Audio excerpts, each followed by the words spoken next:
윤석열 대통령 탄핵 심판 10차 변론이 헌법재판소에서 진행되고 있습니다. 지금까지 헌재가 지정한 마지막 변론 기일인데요. 헌법재판소에 나가 있는 취재기자 연결하겠습니다. 박민경 기자, 지금은 누구에 대한 증인 신문 진행 중입니까? 네, 오늘의 첫 번째 증인이었던 한덕수 총리에 이어 잠시 뒤인 오후 5시부터는 홍장원 전 국가정보원 1차장이 증인으로 출석하게 됩니다.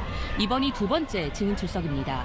앞서 홍 전 차장은 계엄 당시 윤 대통령에게 싹 다 잡아들이라는 지시를 들었다고 밝혔습니다. 또 여인영 전 방첩사령관으로부터 체포 명단을 듣고 이를 메모했다고 증언하기도 했습니다.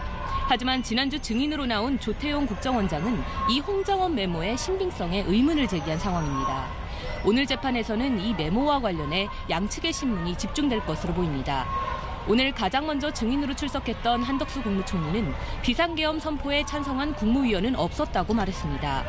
앞서 증인으로 출석했던 김용현 전 국방부 장관이 비상계엄 선포 당시 열렸던 국무회의에서 일부가 찬성했다는 취지로 답변한 것과는 엇갈리는 증언입니다.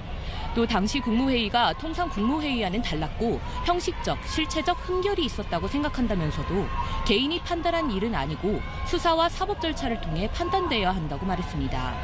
한편 오늘 변론에 출석했던 윤 대통령은 변론 시작 5분 만에 자리를 비웠습니다.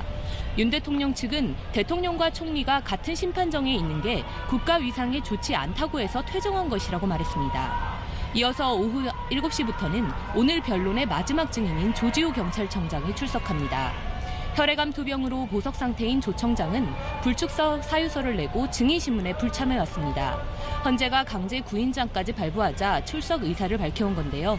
조 청장에게는 윤 대통령으로부터 국회의원 체포를 지시받았는지 등에 대한 신문이 집중적으로 이어질 것으로 예상됩니다. 예, 오늘이 일단 마지막 변론 기일인데 이후 일정은 어떻게 됩니까?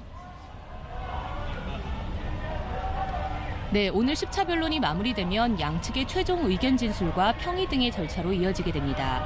만약 헌재가 이달 안에 최후 변론 기일을 잡게 되면 윤 대통령의 탄핵 심판 선고는 다음 달 중순에 이뤄질 것이라는 전망이 나오고 있습니다. 국회 측은 다음 주 양측이 최후 진술을 하는 최종 변론을 열고 탄핵 심판을 신속히 종결하자는 입장이지만 윤 대통령 측은 부정선거 의혹에 추가 검증이 필요하다고 주장하고 있습니다. 앞서 오늘 오전에는 서울중앙지법에서 형사재판과 함께 구속 취소 청구 신문도 진행됐습니다. 재판부는 언제 구속 취소 여부를 결정할지 지금은 단언하기 힘들지만 심사숙고하겠다고 밝혔습니다. 윤 대통령 측이 구속 적부심이나 보석이 아닌 구속 취소 선고를 한 게 이례적인 만큼 재판부 역시 신중하게 판단하겠다는 뜻을 내비친 것으로 보입니다. 지금까지 헌법재판소에서 KBS 뉴스 박민경입니다.